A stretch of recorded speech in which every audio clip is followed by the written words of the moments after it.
আসসালামু আলাইকুম রহমতুল্লাহি ওয়া বারাকাতুহু। রমজান হলো কোরআন নাজিলের মাস। তাই এই মাসে বেশি বেশি কোরআন তেলাওয়াতকে প্রাধান্য দিতে হবে। আল্লাহ রসুল সাল্লাল্লাহু আলাইহি সাল্লাম হাদিসে ইরশাদ করেছেন, তোমাদের মধ্যে সর্বোত্তম ওই ব্যক্তি যে কোরআন মাজিদ শিক্ষা করে এবং অপরকে শিক্ষা দেয়। রমজান যেহেতু কোরআন নাজিলের মাস, অত্যন্ত আমলীয় একটি মাস, ইবাদতের একটি মাস, তো এই মাসকে উপলক্ষ করে কমপক্ষে আমরা যারা কোরআন তেলাওয়াত করতে পারি তারা আমরা একটা টার্গেট নিয়ে যে সর্বনিম্ন হলেও একটি খতম যেন আমরা রমজানে দিতে পারি।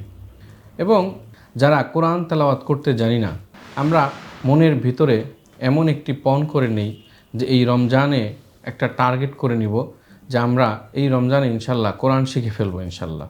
কমপক্ষে এতটুকু না হলেও ছোট ছোট কিছু সূরা আমরা শিখে নিব। আমাদের মসজিদের ইমাম সাহেব যারা আছেন বা আপনার কাছে যারা আলেম ওলামা আছেন, আপনি কমপক্ষে কোরআন শরীফের কিছু ছোট ছোট সূরা মুখস্থ করে নিলেন যাতে আপনি তৃপ্তি সহকারে নামাজ আদায় করতে পারেন।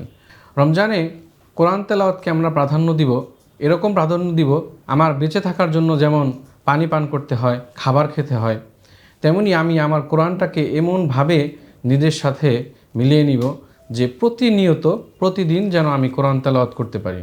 তাই এই রমজানকে উপলক্ষ করে যারা কোরআন তেলাওয়াত জানি না তারা অবশ্যই কোরআন তেলাওয়াত শেখার জন্য একটি টার্গেট নির্ধারণ করব, এবং যারা জানি তারা কমপক্ষে 1 খতম হোক 2 খতম হোক, যে যতটুকু যার যতটুকু সামর্থ্য হয় সাধ্য অনুযায়ী আমরা তেলাওয়াত করব।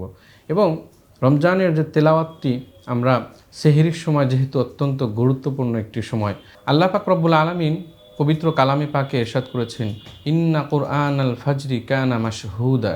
ফজরের নামাজের এই কোরআন তেলাওয়াতটি, ফজরের নামাজের কোরআন তেলাওয়াত আল্লাহ পাক রব্বুল আলামিনের কাছে সাক্ষী হয়ে থাকে। তাই আমরা রমজান মাসে যেহেতু আমাদের সেহরির সময় মধ্যরাতে উঠতে হয়, এই সময়টাতে আমরা কোরআন তেলাওয়াতের দিকে ইনশাল্লাহ মনোযোগ দিব। আল্লাহ পাক রব্বুল আলামিন আমাদেরকে রমজানের মাঝে বেশি বেশি কোরআন তেলাওয়াতের তৌফিক দান করুন, আমিন। আসসালামু আলাইকুম রহমতুল্লাহি ওয়া বারাকাতুহু।